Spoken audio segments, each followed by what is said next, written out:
Rizky, tak record. Mulai. Assalamualaikum warahmatullahi wabarakatuh. Waalaikumsalam. Ini kami dari kelompok 5 akan menerangkan makalah tentang analisis regresi linier berganda.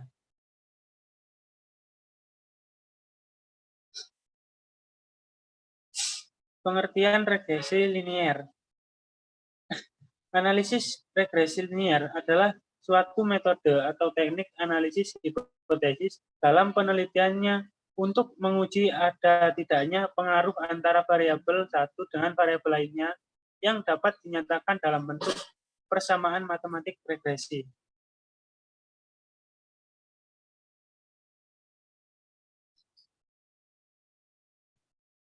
Analisis regresi sederhana mengenai seberapa besar pengaruh variabel bebas atau X terhadap variabel yang terikat atau Y.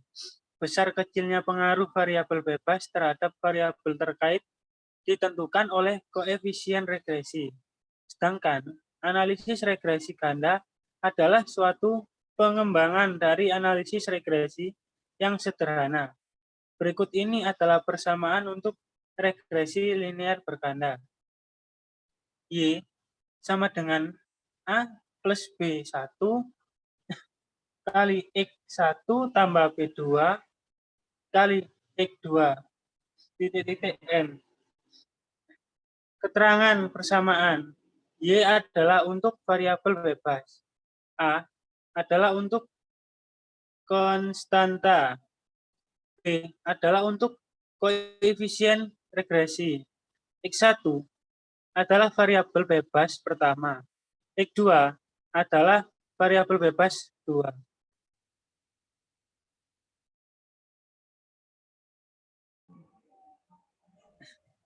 Asumsi klasik regresi linier berganda dibagi menjadi 5. Yang pertama, yakni linearitas. Yang kedua, normalitas residual. Yang ketiga, homoskedastisitas. Yang keempat, non-multikonlinearitas. Yang kelima, non-autokolerasi.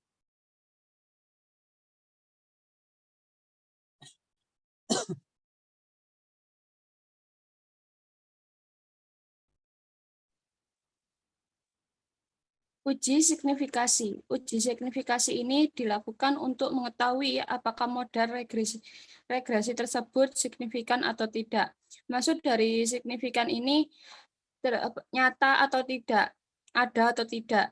Yang dapat dilakukan dengan 2 cara, yaitu yang pertama uji cara simultan dilakukan bersama-sama dengan uji F dan uji parsial, yaitu individual dengan uji T.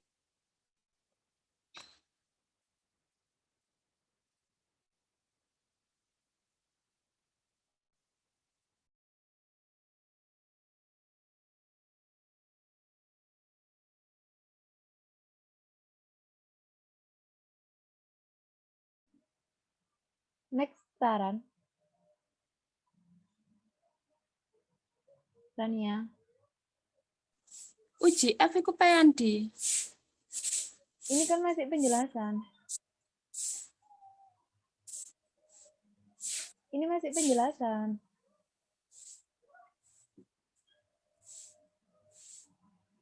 Uji F 1. Formalitas hipotesis nihil dan hipotesis kerja. H0 persamaan B1 sama dengan B2 sama dengan 0. Tidak ada pengaruh variabel-variabel bebas dengan variabel terikatnya. H1 persamaan B1 tidak sama dengan B2, tidak memiliki sama dengan 0, atau ada pengaruh variabel-variabel bebas dengan variabel terikatnya. 2. Uji statistik yang digunakan adalah uji F dengan A sama dengan 0,01 atau 0,05. Nilai atau harga kristis diperoleh dengan melihat tabel distribusi F. FA di DB pembilang dibagi DB penyebut sama dengan FA, K, N kurangi K kurangi 1, di mana K variabel bebas dan N jumlah sampel. Kriteria pengujian hipotesis terima H0 jika F dihitung kurang dari F tabel. Yang kelima, kesimpulan.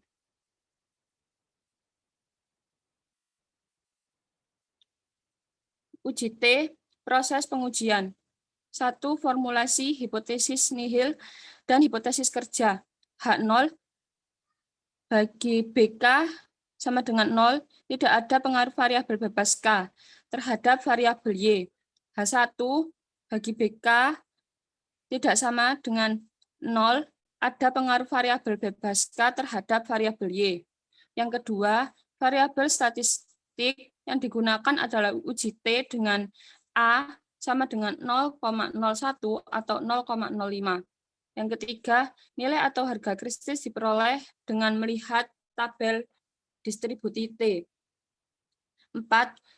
T seper 2A dibagi DB sama dengan T seper 2A dibagi NK, di mana DB derajat kebebasan, N jumlah sampel, dan K kelompok sampel. 5. Kriteria pengujian hipotesis. Terima H0 jika T dihitung kurang dari T tabel. Dan keenam adalah kesimpulan. Contoh kasus pada perbankan syariah. Suatu lembaga keuangan yaitu Bank Pembiayaan Rakyat Syariah melakukan penelitian untuk mengetahui pengaruh biaya promosi dan biaya pendidikan terhadap pelatihan terhadap jumlah nasabah pembiayaan mudharabah pada tahun 2020. Penelitian tersebut terdapat 9 data yang merupakan jumlah bulan dari Januari sampai September.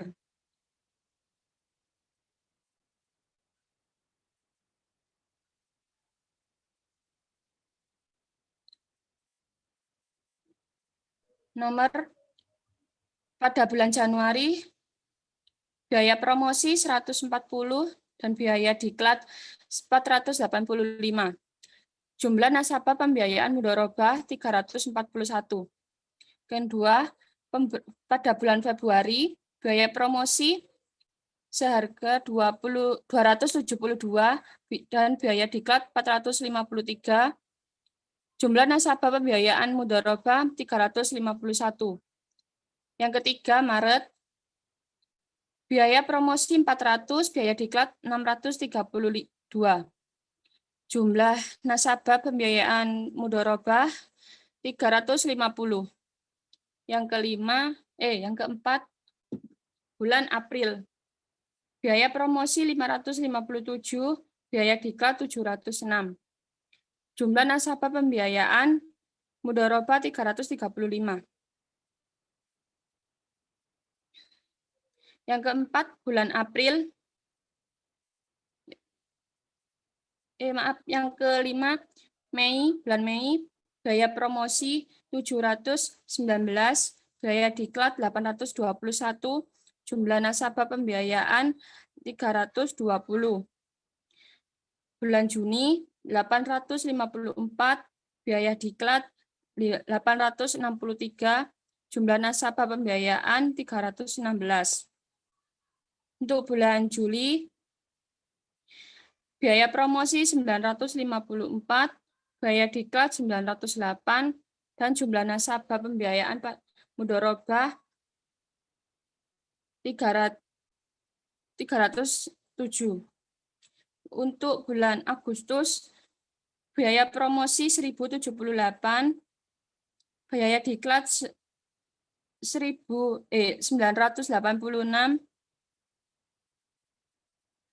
jumlah nasabah pembiayaan 304. Untuk bulan September, biaya promosi 1.189, biaya diklat 1.045. Untuk jumlah nasabah pembiayaan mudharabah 301. Baik, di sini Penyelesaian saya koefisien. akan menjelaskan tentang penyelesaian koefisien regresi linear berganda. Ini sudah diketahui bahwa X1 merupakan biaya promosi, X2-nya itu biaya diklat, dan Y adalah jumlah nasabah dalam pembiayaan mudharabah. Kemudian diselesaikan dengan X1 dipangkatkan 2. Jadi dari biaya promosi ini itu dipangkatkan 2. 142 pangkat 2 hasilnya 235.225.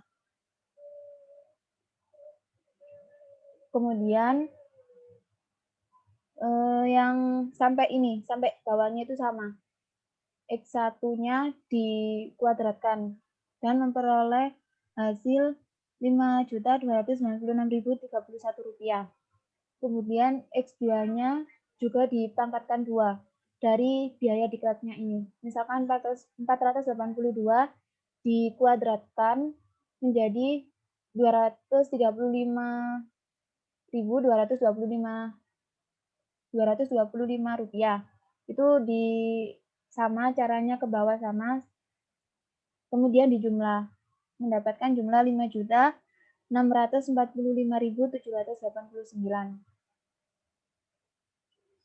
Ini pun yang jumlah nasabah mudharabah jumlah pembiayaan mudharabah ini juga dipangkatkan 2, memperoleh hasil Rp953.729. Dan ini ada X1 dikali X2, caranya sama. 140 dikali 485 sama dengan mendapat hasil Rp67.900. Kemudian X1 dikalikan dengan Y, jumlah nasabah. Caranya sama. Kemudian X2 juga dikalikan dengan jumlah nasabah atau dikali Y. Kemudian kita mencari A, B, C, D, E, F. Ini ada rumusnya, Kalau mencari A itu jumlah X1 dipangkatkan 2 dikurangi jumlah X1 kemudian dipangkatkan 2 kemudian dibagi 9. 9 itu merupakan data yang di atas tadi. Ini sudah ketemu A-nya, ketemu 10.757.455,556. Kemudian yang B ini ketemu 357.322,2. Yang C ketemu 3.104. Yang D itu hasilnya negatif, ketemu 54.745. Yang E ketemu negatif 31.604 dan yang F ketemu 611.822,1. Kemudian kita mencari B1 dan B2-nya. B1-nya itu rumusnya B kali D dikurangi E kurangi F per A kali B dikurangi F kemudian dipangkatkan 2. Yang B1 ketemu 0,02242. Kemudian yang B2 itu A dikali E dikurangi D dikali F per A kali B dikurangi F pangkat 2. B2-nya ketemu negatif 0,05000583. Nah, untuk mencari A-nya, nilai konstantanya itu jumlah Y, jumlah dari nasabah tadi, dikurangi B1 dikurangi B1 dikali jumlah X1 dikurangi B2 dikali jumlah X2. Jadi untuk persamaan regresi linear bergandanya itu Y sama dengan A ditambah B1 X1 ditambah B2 X2. Sama dengan Y 378,72 dikurangi 0,02242 X1 dikurangi 0,0500583 X2.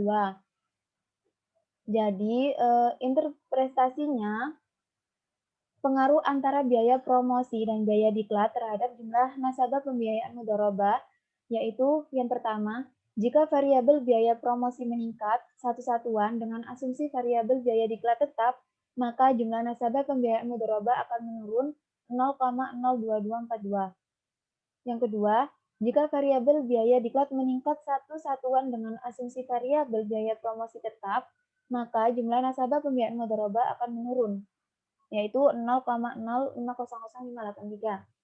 Kemudian yang ketiga, jika variabel biaya promosi dan diklat sama dengan 0, maka jumlah nasabah pembiayaan mudharabah adalah 378,72. Kemudian ini hasil dari perhitungan menggunakan SPSS. Yang pertama ada uji T.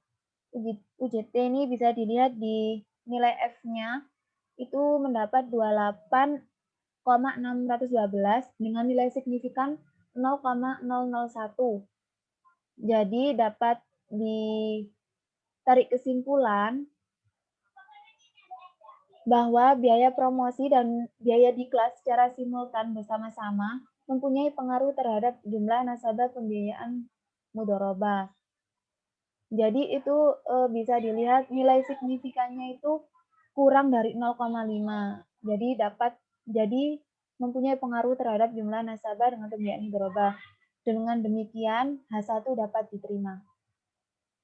Selanjutnya akan dijelaskan oleh uji. Maaf ya itu tadi ini uji F bukan uji T. Yang uji T akan dijelaskan oleh uji.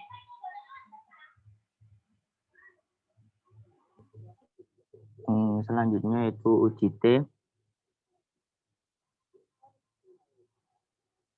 Nilai T dihitung untuk biaya promosi X1, variabelnya X1 sebesar, di sini kelihatan hasilnya min 0,537 dan nilai signifikansinya sebesar 0,611 lebih besar dari 0,05, sehingga dapat disimpulkan bahwa biaya promosi X1 secara parsial atau hitung sendiri-sendiri tidak mempunyai pengaruh yang signifikan terhadap jumlah nasabah pembiayaan mudharabah, maka H2A tidak diterima.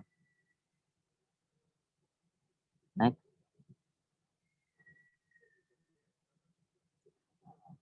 Kemudian nilai T hitung untuk biaya diklat variabel X2 sebesar minus 0,691 dan nilai signifikansinya sebesar 0,515 lebih besar dari 0,05. 0,05 adalah ketetapan, sehingga dapat diambil kesimpulan bahwa biaya diklat X2 tidak mempunyai pengaruh yang signifikan terhadap jumlah nasabah pembiayaan mudharabah, maka H2B tidak diterima.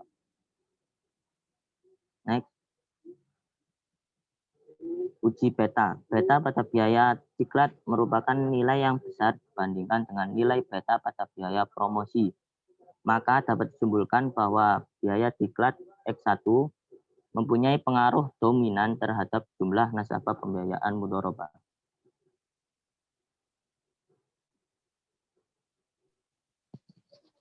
Kesimpulannya yaitu analisis regresi berganda adalah suatu analisis regresi yang menjelaskan hubungan antara perubahan respon variabel terikat atau variabel dependent dengan faktor-faktor yang mempengaruhi lebih dari satu prediktor variabel bebas atau variabel independen. Atau secara simpelnya yakni model statistik di mana variabel bebas atau variabel independennya lebih dari satu prediktor. Tujuan analisis regresi linear berganda adalah untuk mengukur intensitas hubungan antara dua variabel atau lebih dan membuat prediksi perkiraan nilai X dan Y. Sekian presentasi dari kelompok kami. Kurang lebihnya kami semua mohon maaf yang sebesar-besarnya. Wassalamualaikum warahmatullahi wabarakatuh. Waalaikumsalam. Assalamualaikum warahmatullahi wabarakatuh.